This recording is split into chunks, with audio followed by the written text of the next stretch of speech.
about the first battle of the Civil War, it's this one. Now, the Civil War began at Fort Sumter. So if you think back to the American Revolution, the shots heard around the world were at Lexington and Concord, and that's fine. But that wasn't the first battle of the Civil War, or the American Revolution. So the shots that start the Civil War are Fort Sumter, but this is the first battle. Now keep in mind, enlistments are short.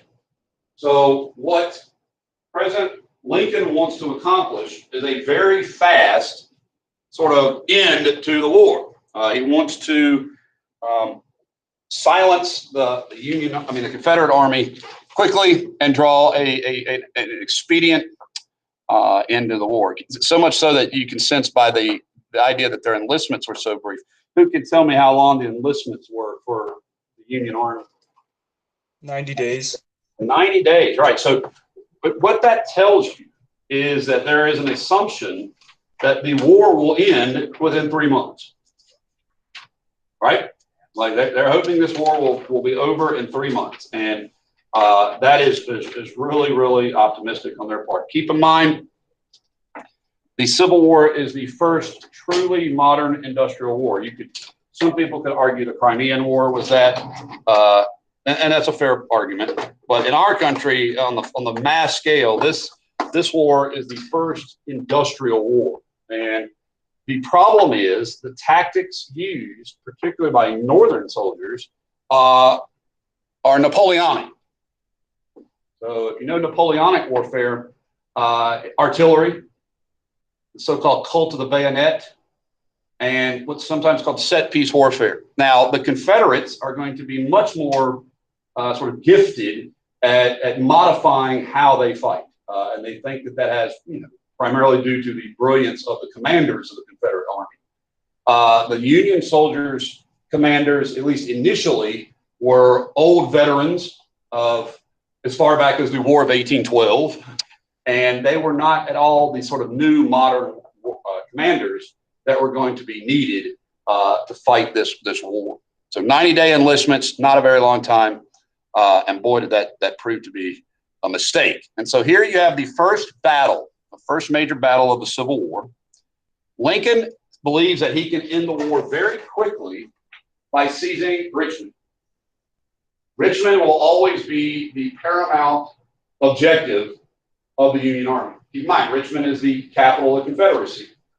And so if here you have, for all intents and purposes, two groups, two countries, two people, if you will, capital, within less than 100 miles of one another.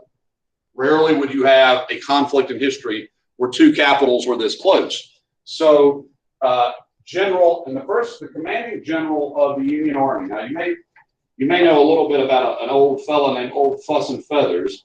Winfield Scott's still alive, but he's too old to actually command in person, although he can command from a desk.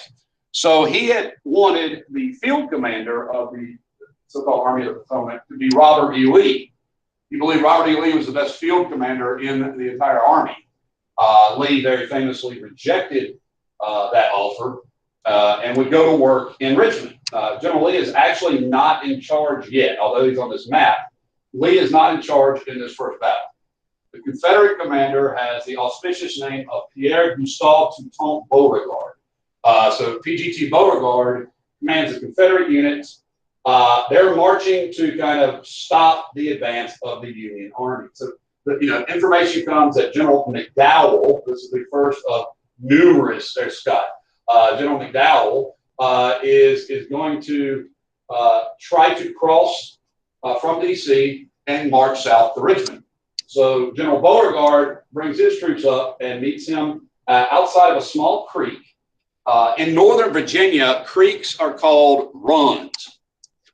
So where my family grew up in Manassas and in Alexandria and Arlington, my father's side, there's Cub Run and there's other of these creeks. And so what you're going to have, just as a note here, in the Civil War, the Union Army is routinely going to be crossing bodies of water, particularly here in Virginia. Virginia's got lots of these beautiful east-west rivers, right? So what they're going to do frequently is to name battles after bodies of water they cross.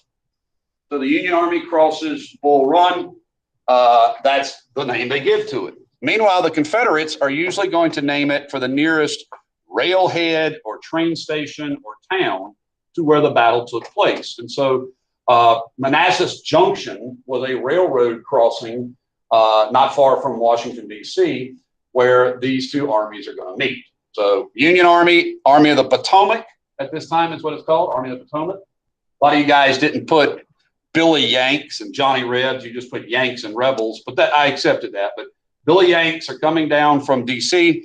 On foot, and it's a beautiful day.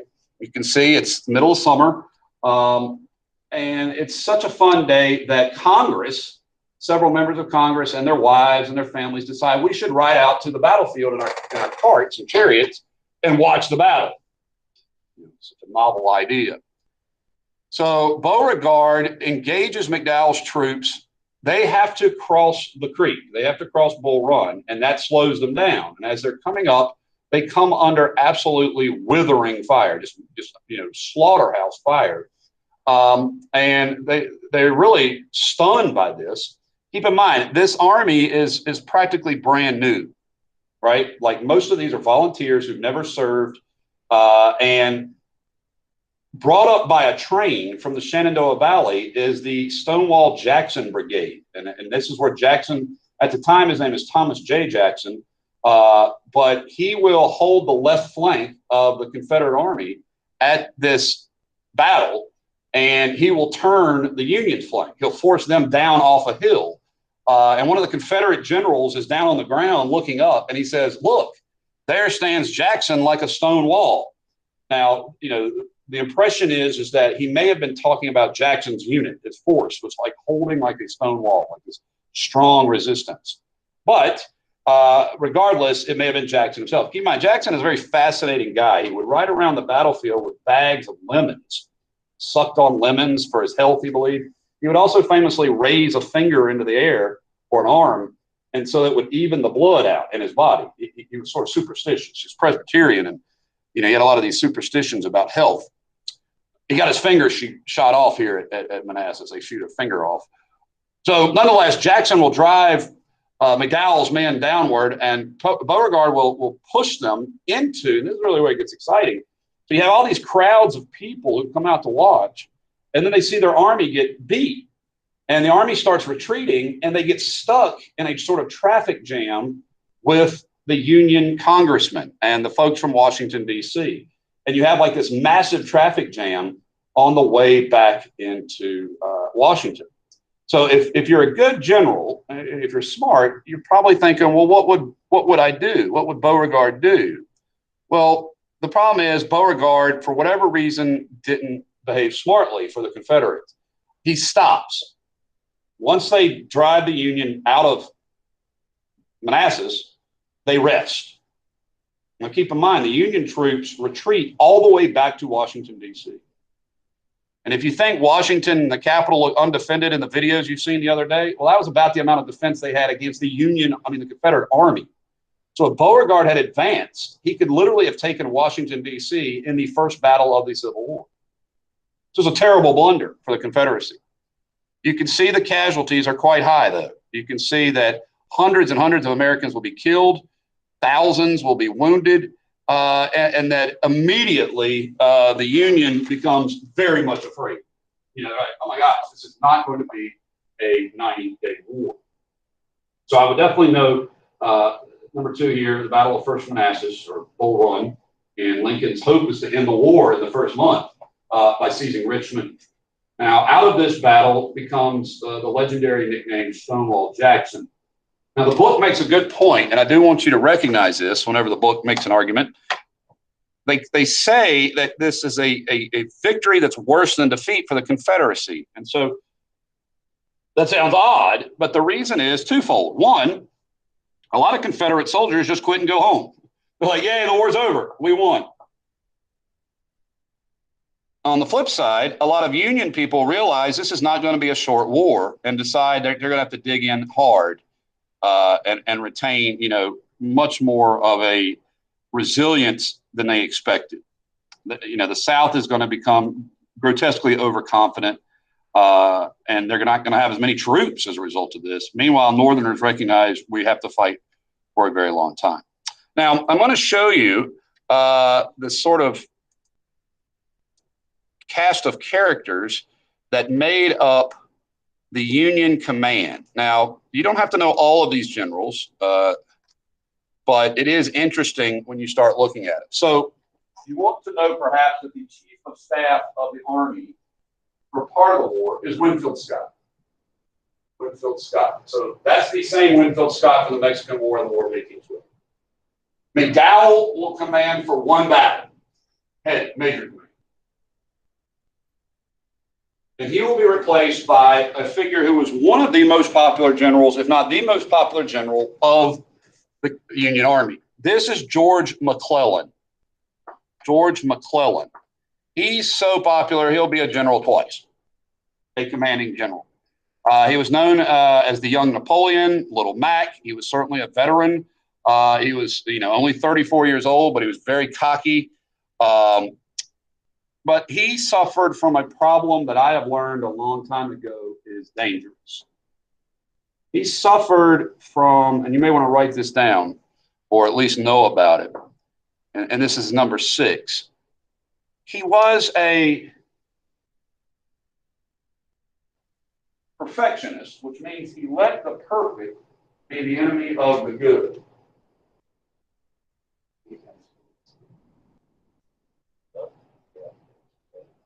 So he let the perfect be the enemy of the good.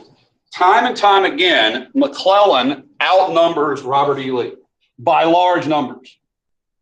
McClellan will have strong advantages, but for whatever reason, he has 2 mistakes that he tends to make.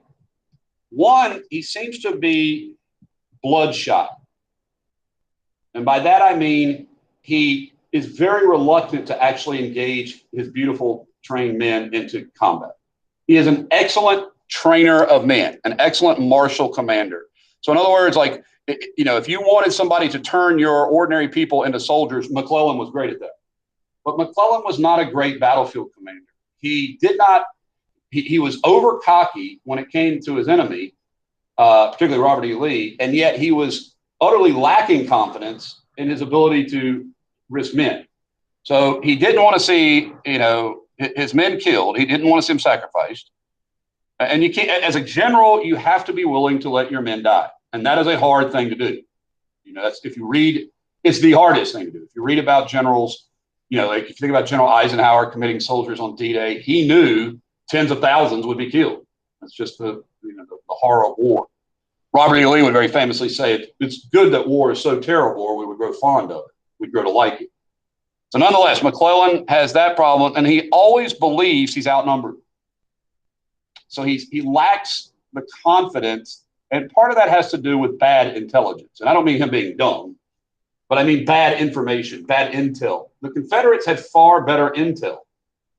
Jeb Stuart, the Confederate commander of the cavalry in the 7 Days campaign, will scout out the entire Union Army, while frequently McClellan will be operating blind. And so if you read in the book, he was fed information from a group called the Pinkerton Agency, the Pinkerton Detectives. And they had learned pretty early on that McClellan always believed he was outnumbered. So just tell him that.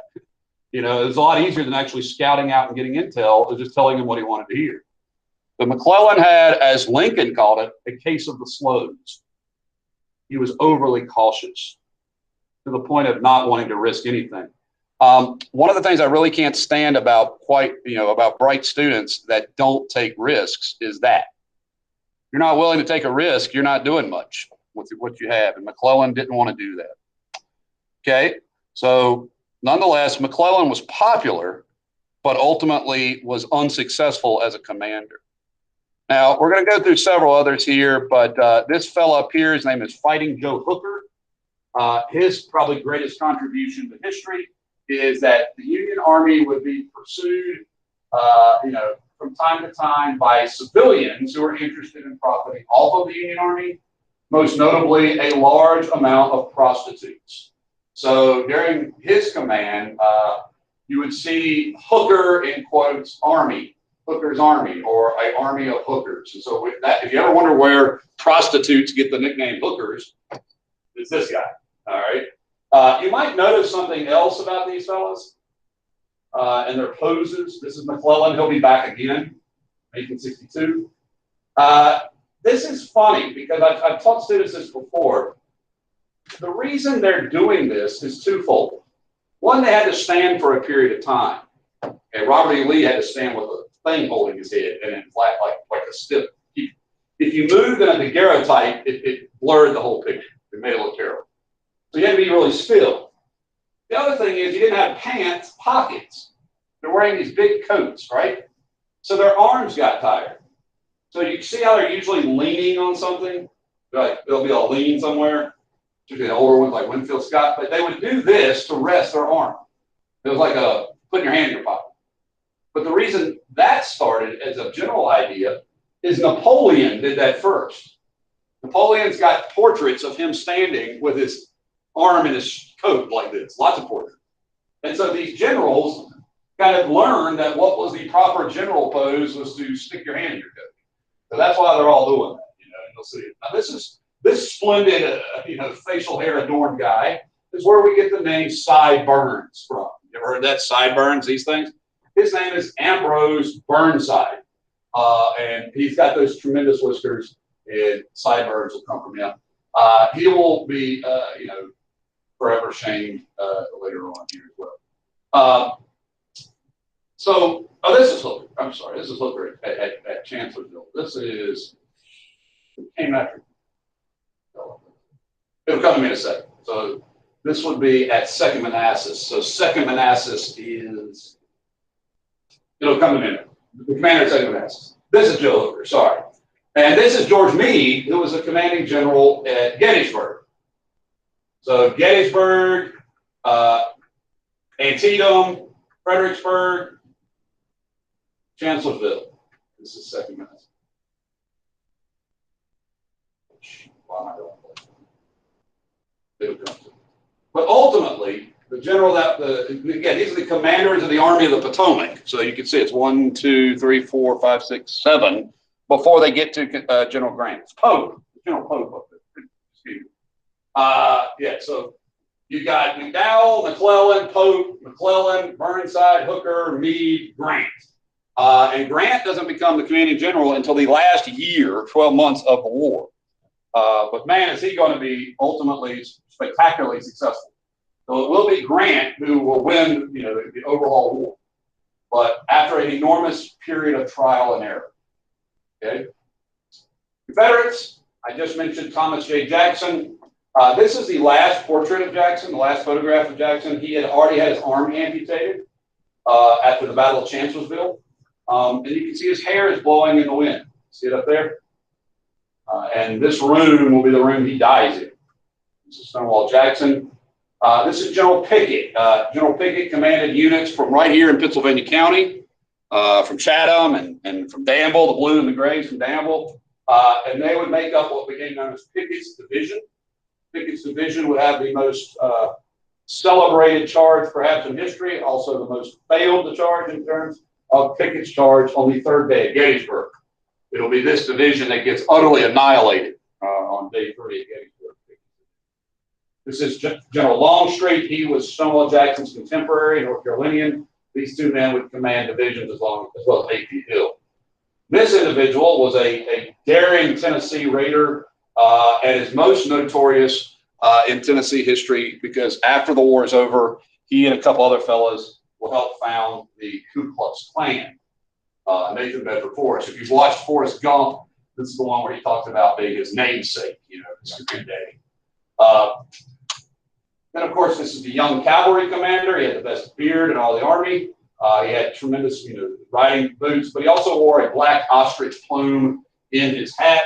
So when he was riding on horseback, and cavalry or horseback riders, try to get this right, by the way. Cavalry is spelled C-A-V-A-L-R-Y.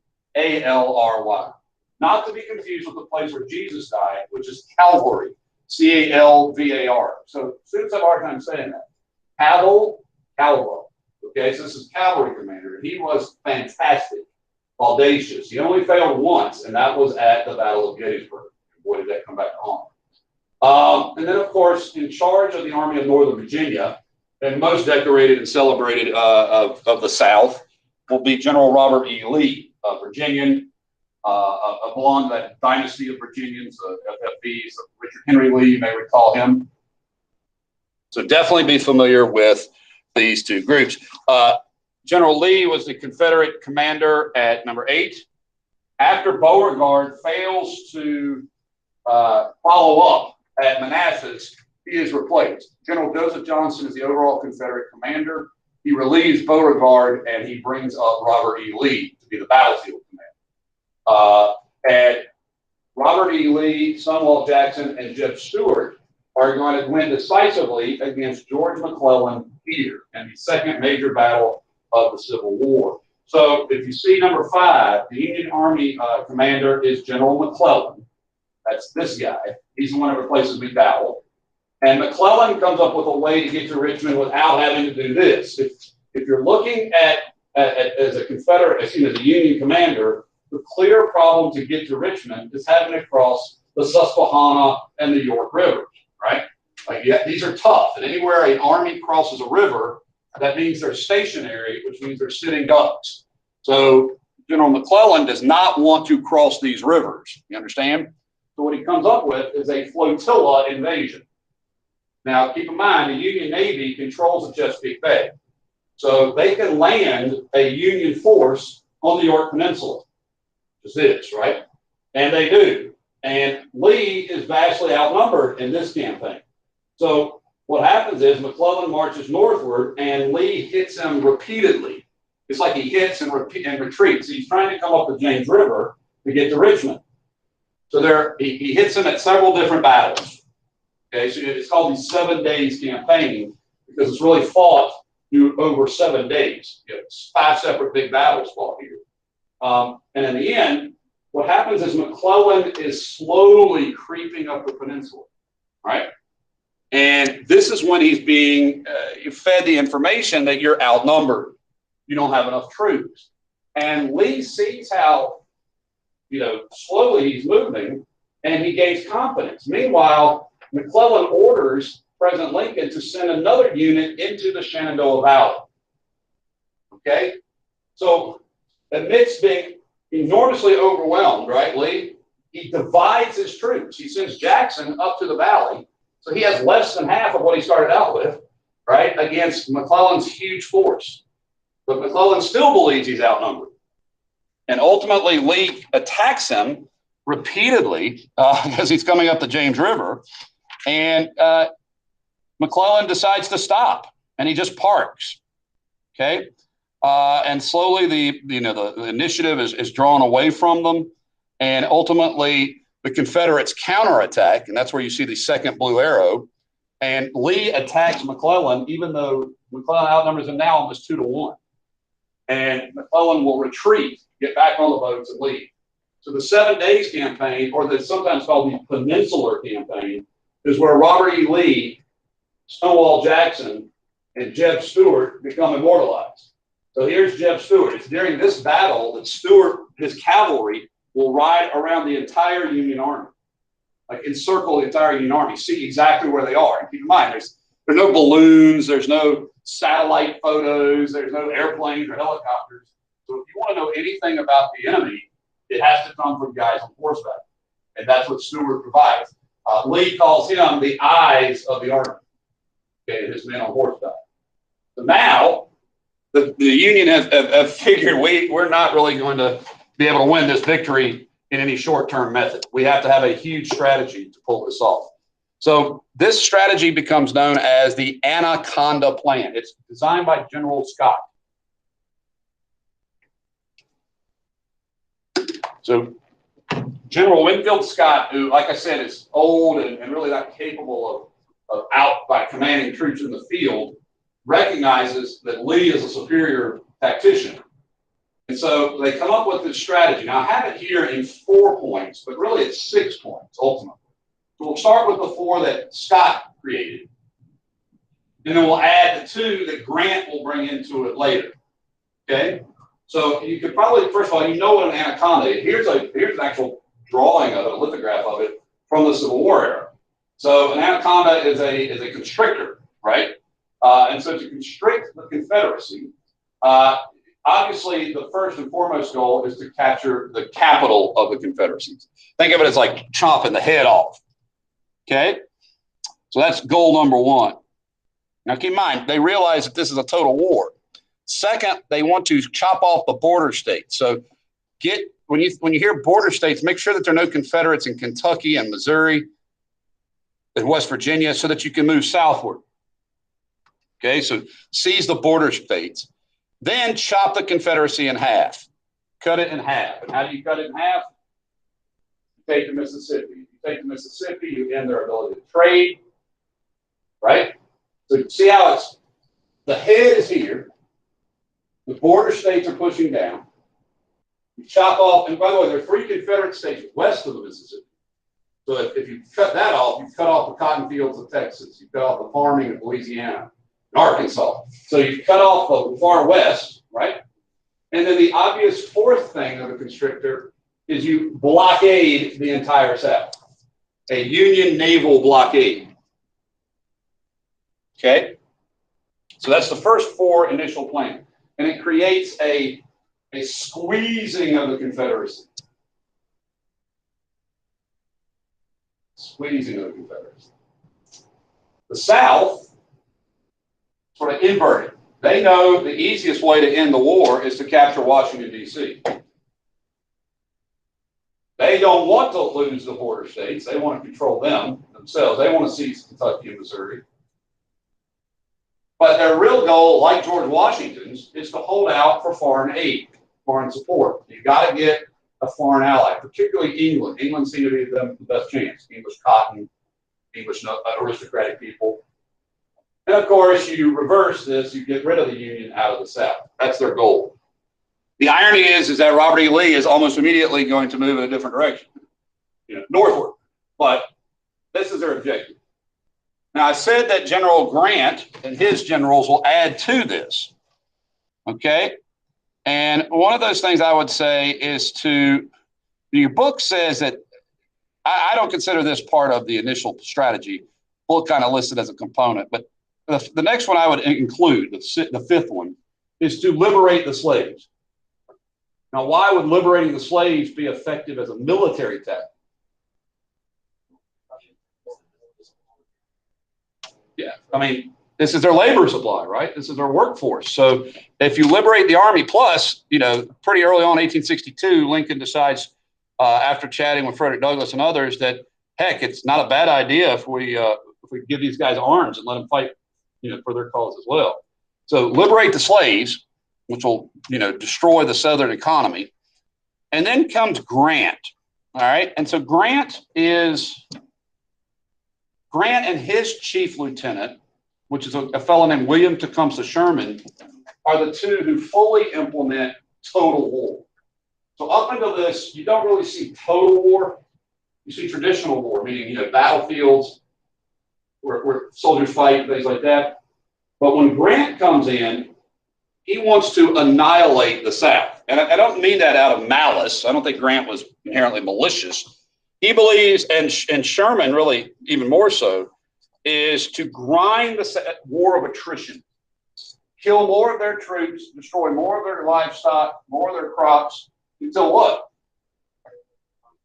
Don't have anything left. No ability to fight, no will to fight. So Grant is the fella who does the total war. Okay? He's the guy who fights everywhere, he and Sherman. And Sherman will scorch earth, Georgia. Sheridan will scorch earth, the Shenandoah Valley. So I mean, just deliberately destroy everything.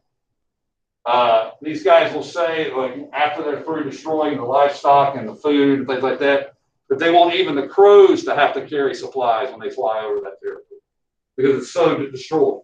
And that's really what ends the war. Okay? So the Anaconda plan, great snake. Now, before we go any more land battles, it is important to note that the Confederacy recognizes that they are stuck as long as the blockade is active. It's reminiscent to me of future days of like when the Germans are blockaded by the British Navy. The problem for the Confederates is they haven't been able to build a submarine that works. The only submarine they really built, the CSS Hunley, went out into the harbor in Charleston and sank, killing all aboard.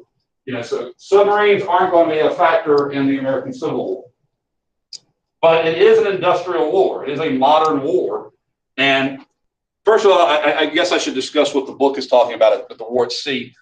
British accept the blockade. The British accept the blockade. That tells you something. The Confederates were really hoping the Brits would not accept the blockade. The Confederates were hoping the British would say, hey, that's a separate country. We can trade with them, freedom of the seas. The British didn't do that. They didn't really want to start a war with America, okay? And one of the reasons that it became problematic is the British were selling Confederates like weapons and ships and parts and things like that, raw materials. But they were selling them in Barbados. They were selling them in Jamaica. So what would happen is a British ship would go to a British colony, part of the British Empire. A Confederate ship would also go to that place. Got it? And then they would unload the British ship stuff onto the Confederate ship, thus escaping, American supervision. So the British were providing goods, and that was legitimate, it seemed. But what you had were the Americans say, wait a minute, you can't do that. And the Brits were like, what do you mean you can't do that? And they're like, we know, and they call it here in the book, we know what its ultimate destination is. Those arms and weapons that you're transporting are going to the battlefield in the Civil War. Okay, you get that? And so the Union calls this the doctrine of ultimate destination. And so they tell the Brits, you can't do it. They refuse to allow the Brits to trade directly to Confederates, or more importantly, indirectly to the Confederates. And why do the British, the master of the seas, allow this to happen? The British like it. Who uses blockades more than anybody in history? The Brits. And they're like, hey, that's a good idea. The doctrine of ultimate destination. So the Brits are going to basically steal it because, for them, their survival is not dependent on the Confederacy or not. Right? But the Brits actually like that idea and are going to use it later in the 19th century themselves. So the Union has had great success at blockading, the coastline of the Confederacy. But with the exception of the commerce raiders, you guys remember those? The CSS Alabama attacked merchant ships. The Union pretty much controls the seas. So the Confederacy has been trying to find a way to get around this superiority. And one of the things they've decided to do is, if you want to fight wooden sailed ships, you can use the new technology of iron and put that on a ship, and a cannonball won't hurt. So the Confederates actually pulled up a hull of an old ship. The old ship, like they got out of the water. The Union had scuttled a ship called the Merrimack. Merrimack is a river in New Hampshire, in Rhode Island. So that is actually going to be renamed the Virginia. There she is right here. All right, the CSS Virginia. So even though it's called Monitor versus Merrimack, it's really the Monitor versus the Virginia. And they take the bottom of the ship, see the hole here at the waterline, and they put a big metal block on top of it, this big block. And in it, they put a steam engine. You guys remember steam engines? And so this is like 3-inch thick iron. And it's floating. And it goes out into the Hampton Roads. See right here? Here's the Hampton Roads. And it in this case, the Virginia, the Merrimack, starts attacking Union ships and sinking them. All right? It's attacking Union ships in the harbor at Hampton Roads. One of those great coincidences in history, the Union had also been developing an ironclad ship. Theirs is described as a cheese box floating on a raft because it doesn't look like a ship hardly at all. It doesn't have this big block on top. It just has this little turret on top. Here you can see another example. Monitor, by the way, OR, North, OR. That's how I remember it, Monitor, North. So the Monitor sails in to the Hampton Roads. into Chesapeake Bay, down into the mouth of the James River. And these two boats start blowing each other up. They just shoot at each other.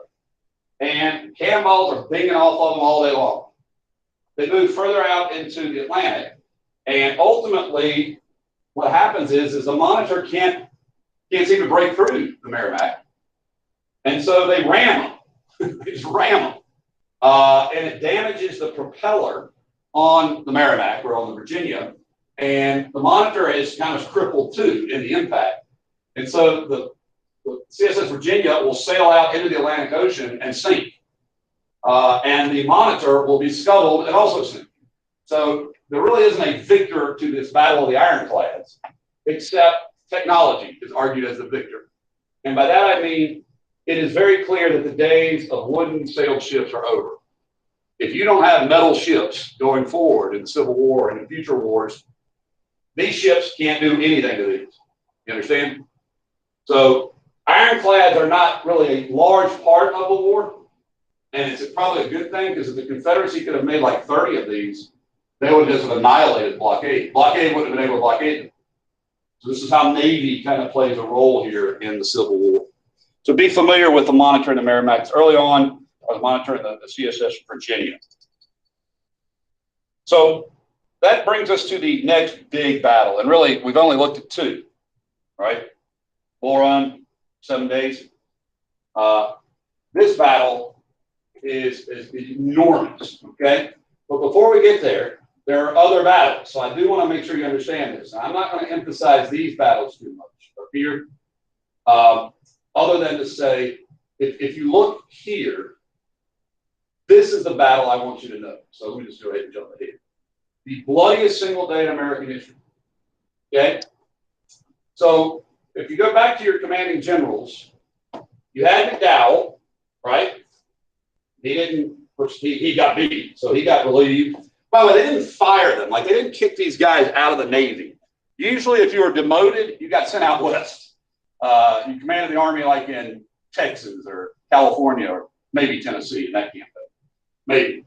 But here you can see McDowell's loss, right? Then you come down here and you see McClellan's loss, okay? Which is the summer.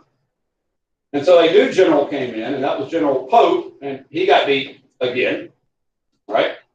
We call this the Second Battle of Manassas, Second Manassas. See how there's two sets of dates here? July 21st, 1861 is First Manassas. August is 62 is Second Manassas. So Lee has won every one of these battles so far. So is he feeling confident? So General Lee decides the best way to get those objectives, folks, is to go to war in the North. Go to war in the North. Take the fight to the Union. And so he decides he's going to invade the Union. He's going to invade the North. And the plan of which his route of invasion is to go through Maryland. So he's looking to actually go to Washington, D.C. from the north side, if that makes sense. Like, try to imagine coming down and attacking D.C. from above. So he makes a strategy to go to Western Maryland and then circle around and attack D.C. He also hopes that by invading Maryland, he will convince people of Maryland to join the Confederate Army. Okay? And he hopes that this will bring the long-needed victory in Union territory to bring in Europeans. So in other words, if you beat the Union on their turf, so far every victory's been in Virginia. You beat them on their turf, maybe that'll bring the Brits into the game. So that's Lee's strategy. Now, first of all, I'm going to tell you, his army is not the kind of army looking-wise that would want to make you go and join him. These guys are barefoot, they're bedraggled, they've been fighting for months, a lot of them are hungry. So, people in Maryland, like, saw them go by, and I don't know if I want to be on that. So that doesn't work. Secondly, this is the time in which Lincoln is going to start drafting an Emancipation Proclamation to deflect European allies. All right, he's just waiting on a victory. So if you're reading in your book, he has decided after all these months of fighting after all these months of fighting, then slavery should at least be in the South, isn't it? But he can't just do that. He can't just end slavery in the South. So he has to have a victory and use it as a military purpose. Okay? So Lee is going to decide to head towards Maryland, and that's when one of those wonderful coincidences of history happens. So this is a copy of Special Order 191. I told you before that without good cavalry, good guys on horseback, it was very hard to get actionable intelligence. Now, the Union used spies. Harriet Tubman was a spy to find out what you were basically operating blind. So if you were standing here and there was an army in Martinsville, you wouldn't know it in the Civil War. Right? You wouldn't possibly know unless someone told you. So they were a lot of times just moving chess pieces around in the dark, right? And McClellan has been brought back in charge. After Pope's defeat, after McDowell and his defeat, he's been brought back. And the reason he's brought back is he's like, I got better strategy. And, he was still very popular amongst congressmen and people like that. So they're marching through after the Battle of Second Manassas. So Lee has to hit and back off, And he repositions back to his favorite place, the Shenandoah Valley, like Winchester area. Well, the Union Army is moving through here too. And as they move through here, a private finds a piece of paper wrapped around 3 cigars. All right, those guys are always looking for paper to wipe their rear ends with. They didn't have toilet paper back then. So if you can see a piece of paper somewhere, they're like, hey, toilet paper. So they see this, he sees this paper, it's wrapped around cigars. He's like, these cigars are cool. He unwraps it, and it's written and signed at the bottom, R.E. Lee. And it's General Lee's directive to all of his other generals throughout Virginia on where to go. So it's like literally telling them, we will be here at this point. Well, this guy recognizes that's probably important, and he sends it up the chain of command, and McClellan ends up with this. So he knows where Lee is going, which is so rare. He actually knows before Lee's going there, before he gets there. So Lee's men march into Maryland, okay? Here's the little town of Sharpsburg. So if you're a Confederate historian or a person in the South, you call this battle the Battle of Sharpsburg, because that's the nearest town. The North has to cross this body of water, which is called an old Indian name, Antietam Creek. So this battle becomes known in history as the Battle of Antietam. All right. If you're a Southerner, it's the Battle of Sharpsburg, historically. Okay. The Battle of Antietam. And the Union actually is here before the Confederates. So as Lee's men march in, they encounter the Union. And you can see these blue lines are Union divisions. These red lines are Confederate divisions. On the far left, you have General Jackson, Stonewall Jackson. And here's General Lee's overall army, right? And you can see the Union outnumbers them. So what happens, though, is that over time, what has been formed besides Antietam Creek. So here's Antietam Creek. You see it moving through the middle of the battlefield. But there's also a road that runs through here that has, over usage, sunken down. We call it in history the sunken road. And so it makes for a natural defensive barrier. It's like if you're standing in it looking over it, you've got that great cover, right? 80% plus cover, because then you can stick your rifle on it and shoot as the men come across the field. All right? Yeah, it's a trench, right? And so that's what happens. The Union attacks. Here's the sunken road, see it? And they're just slaughtered, okay? They attack through a peach orchard here, and Jackson's men mows them down. They just get slaughtered here. So Union troops killed here, Union troops killed here. But one spot, the Union actually get across, and this is under the command of General Burnside. He crosses a narrow bridge. So the history calls this Burnside Bridge right here.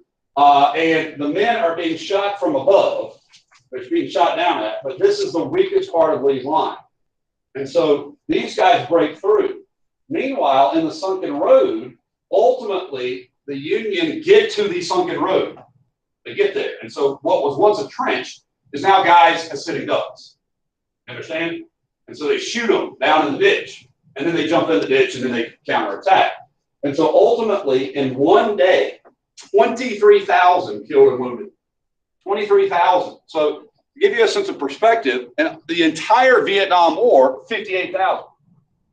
In one day, 23,000 dead. Understand? It is the bloodiest day in the history of our country. Okay? It is a terrible day. And McClellan and his men are battered. Lee will retreat out of Maryland. His first attempt has failed. He will retreat back towards Winchester, back towards Shenandoah Valley. McClellan, unbelievably, fails to pursue him. You understand? Lincoln is furious. How could you not pursue him? This was our moment. This is our chance to knock Bobby Lee, so to speak, out of the war. So if you go back here, it is after Antietam that McClellan is relieved again, is demoted again. Okay? So he was first demoted after the 7 Days Campaign. Now he's demoted again. And this time the guy who commanded the troops that crossed the bridge, Ambrose Burnside, will be the commander. Okay? So Burnside will take over after this battle. Lee has been bloodied, and it's hard to say this is a true defeat. I will say this: Union suffered dire casualties, but at the end of the day, the Union controls the battlefield. The Confederates have to retreat off of these, back into Virginia, off these heights, and so most historians consider this a Union victory, because it stops Lee's march into the North. And really, it's the first time Lee has failed to win a decisive victory. McClellan is considered insufficient because he failed, like McDowell, to pursue. Okay? But it is the moment that Lincoln has been waiting for. The Union is going to call this a great victory. They've repelled the invading Confederates, right? And he's been waiting for a victory to announce what? So let's talk about the results of Antietam. First and foremost, it is going to lead to the Emancipation Proclamation. It is going to give Lincoln the political cover he needs to create this somewhat controversial document, quite controversial. The second, and I do mean this will be the last time that the Europeans would be really considered as a potential ally. It is probable that Europe would have tried to negotiate a separate peace, and thus, which Lincoln would never have done. But now Europe has said who's out of the game. Like, who are we not going to help? Europe says, we're not going to help the Confederacy. They're not going to win. Basically their attitude. And now that's not a foregone conclusion, but before, I would say the Brits particularly were at least interested in the idea of a divided nation, divided America. But now they're done with this. In fact, Antietam was such a strong battle, such a big battle. A lot of people around the world noticed it. This was a huge, it was a big thing, 27,000 casualties. So definitely be familiar with that. So that brings us then to this other key issue, and that's the Emancipation Proclamation. So I always like to point out that the Emancipation Proclamation is an executive order. First and foremost, it is an executive order. That's not particularly odd. It's just when we think about presidencies, a lot of times executive orders are characteristics of it. So the president is not able to end slavery. The president cannot, with the stroke of a pen, take away the property, so-called, of millions of people, or 100,000 people. So what he decides to do, and he had been planning this for a while, since really second Manassas, certainly, is to, and by the way, this is how he proceeded down south, the devil. But I've taken the key components of it and just let you read some of the language of Abraham Lincoln. That this this order is really boring. Frederick Douglass criticized it as a bill of lading. He said it just looked like a bill of receipt because it's mostly places. So what's in it that's noteworthy? So he talks about all persons held as slaves within any state or part of a state, the people therein shall be in rebellion. So if you are in a rebel state, hear that? If you're in a rebel state, the executive government of the United States shall live henceforth and forever free. You are as a person. So slaves, you slaves in these southern states, these green and brown stripy states, you're free. Now, this is important because he doesn't free the slaves in Missouri or Kentucky or Maryland or eastern counties in Virginia, or parts of Louisiana. So let's understand why he doesn't do that. So he says, as the President of the United States is the Commander-in-Chief in a time of armed rebellion and as a fit war measure for suppressing that rebellion, do this. Why does he issue the Emancipation Proclamation? It's a war measure to hurt the Confederate Army, the economy. He doesn't use any language of slavery is immoral or unjust or wrong. He just says there's an actual armed rebellion and it's a war measure to seize these people. So the people that are liberated under this will become known at the time as contraband.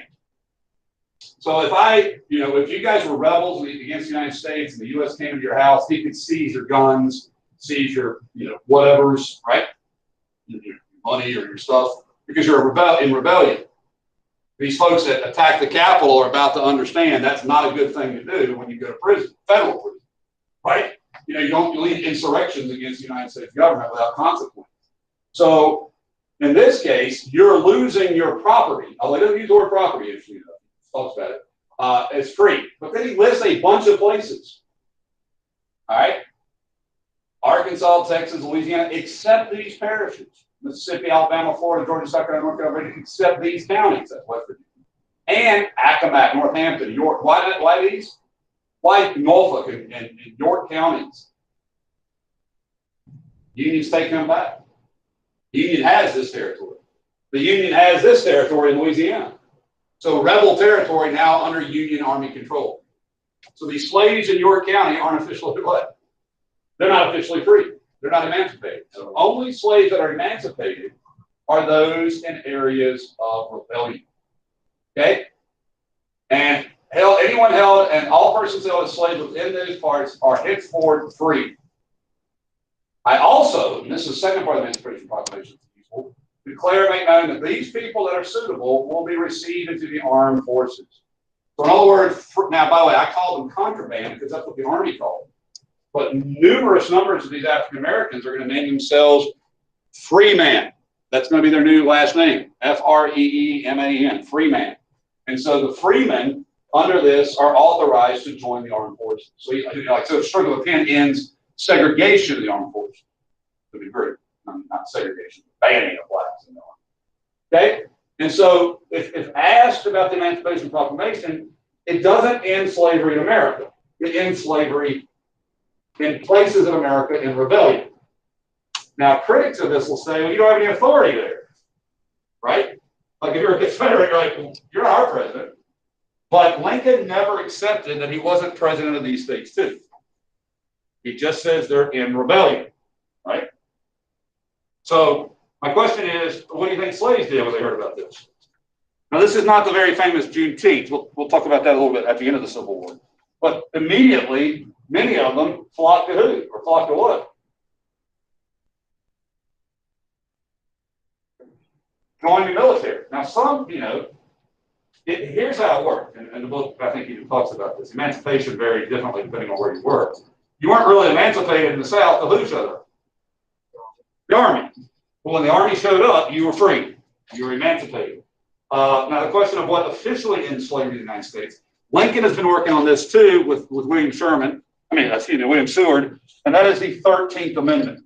So the 13th Amendment, before the Civil War is out, the 13th Amendment will be ratified, which abolishes slavery in the United States. Okay? Abolishes slavery. So definitely know the 13th Amendment. Now, the North is inconsistent on its response. Abolitionists, now this is typical America, abolitionists thought it was not really good enough. You understand? Like it wasn't lofty language or, like praiseworthy speech. It was just sort of an order. All right. Secondly, many Northerners were very, very unhappy about it, particularly in the butternut region. And some of them will quit. They don't want to fight an inward war. So you have mixed responses, but pretty much, the election of 1864 shows that the majority of Americans did support the effort. However, not initially. So it was one of those things where it was like a mixed bag. A lot of folks believe we had gone to war to preserve the Union. Now, Lincoln seemed to be saying we're fighting the war to end slavery. Okay? I would argue the answer to that is both. We were fighting the war to end slavery, but more importantly, at the time, at least, preserve the Union. Okay? But Lincoln would say he did it as a war measure. So let's finish today with what then did African Americans do after this? So first of all, lots of African Americans, like I said, signed up immediately and joined the Union Army. Well, it says 10% of the Union Army was African American. 10%. That's a sizable number for millions plus troops. And this is much of the work of Frederick Douglass. So definitely know that Frederick Douglass helped create the first African American unit, the 54th Massachusetts. I have a feature film, which I encourage all of you, if you ever get a chance to watch, definitely watch. Really great movie. It's called Glory, Glory, single word, Glory. Matthew Broderick plays Colonel Robert Gould Shaw, who's depicted in this picture, this sculpture. Denzel Washington and Morgan Freeman give tremendous performances, typically. But yeah, the story of the 54th Colored Regiment, okay? During the Civil War, blacks could not have black officers. They had white officers, okay? They got paid half of what Union troops got paid. So even though they fought in numerous battles and were decorated frequently, they were underpaid and could only go so far as promotion. If you were a black soldier who served in the Civil War, if you were captured, or a white commanding officer of black troops, if you were captured, you were executed. So there was no prisoners of war that were blacks. You were murdered, you were executed just for being black or for commanding black troops. So it was very difficult. Like I said, less pay, huge casualties, highly decorated for bravery. So there is a myth that will be perpetuated that these folks only did like menial tasks like cooks or laundry. That is not true. You see the yellow stars on here. Every one of these yellow stars are battles or engagement that African American soldiers engaged in. So it wasn't simply supply or logistics. Here you can see it had to be one of the most, I have to imagine one of the most extraordinary moments in history when black soldiers in Union uniforms marched into Confederate communities and liberated slaves. You know, that must have been astonishing. One slave would say, bottom rung's on top now, massa, when he saw his master. Bottom rung, meaning the bottom of society, is on top now. We're the soldiers and you guys are the villains. Now, not, as I said, Confederates were historically incensed, furious, outraged at not only the Emancipation Proclamation, which they considered utterly not authentic, but at the use of black soldiers. And so perhaps the most infamous response to that came in 1864 at Fort Pillow. So the massacre at Fort Pillow was led by this guy, Nathan Bedford Forrest. There were 262 African Americans and almost 300 white soldiers. All of the black soldiers were murdered, most of the whites as well, simply for surrender. So, you know, it was not the policy of the Confederacy to allow black and white units to fight, or certainly black units to survive. After the war was over, Forrest would go on to become a leader in Tennessee history. His role in the KKK is debated. It's debated. I want to say that to you. In other words, there are folks in Tennessee who do not say that he was the Grand Master, and maybe that language is stronger than was at the time. But nonetheless, the Klan was certainly formed during this period with Forrest as a response to free black people. Black people were voting, black people had civil rights, and they didn't, this group, the Klan, this terrorist group, did not want to allow that to happen. Okay? So tomorrow we will go on to the battles of Fredericksburg and, of course, very famously, the Battle of Gettysburg. So I'll conclude with that, and then you can ask me questions or feel free to share if you so desire. Questions, thoughts?